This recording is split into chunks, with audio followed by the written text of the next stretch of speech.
এক সপ্তাহ চুপ থাকার পর অবশেষে পোস্ট ধনশ্রীর জড়িয়ে ধরে জানালেন ভালোবাসি। গত এক সপ্তাহ যেন ঝড় বয়ে গিয়েছে ধনশ্রী বর্মার জীবনে।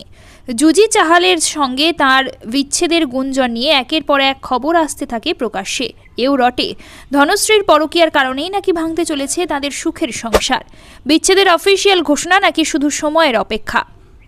এসব নিয়ে যখন চারিদিক উত্তাল, তখন 7 দিনের নীরবতা ভাঙলেন ধনশ্রী। পোস্ট করলেন তার সবচেয়ে প্রিয় মানুষের সঙ্গে একগুচ্ছ ছবি। সেই প্রিয় মানুষ কিন্তু স্বামী চাহাল নন। কে জানেন? ধনশ্রীর মা। মেকআপবিহীন ঘরোয়া ছবি, মায়ের কোলে মাথা দিয়ে আদর খাচ্ছেন ধনশ্রী। নিন্দে কুৎসা কটাক্ষকে সরিয়ে রেখে নিরাপদ আশ্রয় খুঁজে নেওয়ার বার্তাই যেন দিলেন এই চিকিৎসক নৃত্যশিল্পী। গত 8ই জানুয়ারি ইনস্টাগ্রামে একটি স্টোরি শেয়ার করেছিলেন তিনি। তাকে নিয়ে চলা যাবতীয় কুৎসার জবাব দিয়েছিলেন তিনি। এমনকি তার চরিত্র হনন করা হচ্ছে এহেন অভিযোগও এনেছিলেন তিনি। ধনশ্রী লিখেছিলেন, বিগত বেশ কিছুদিন আমার জন্য বেশ কঠিন ছিল। যেটাই সবচেয়ে খারাপ লাগছে তা হলো কিছু যাচাই না করেই আমার সম্পর্কে ভুলভাল কথা রটানো হচ্ছে। এমনকি আমার চরিত্র নিয়েও যা তা বলা হচ্ছে। এখানেই থামেননি ধনশ্রী। তিনি আরও লেখেন, আজ এই জায়গায় পৌঁছতে আমায় বিগত বেশ কয়েক বছরে অসম্ভব পরিশ্রম করতে হয়েছে।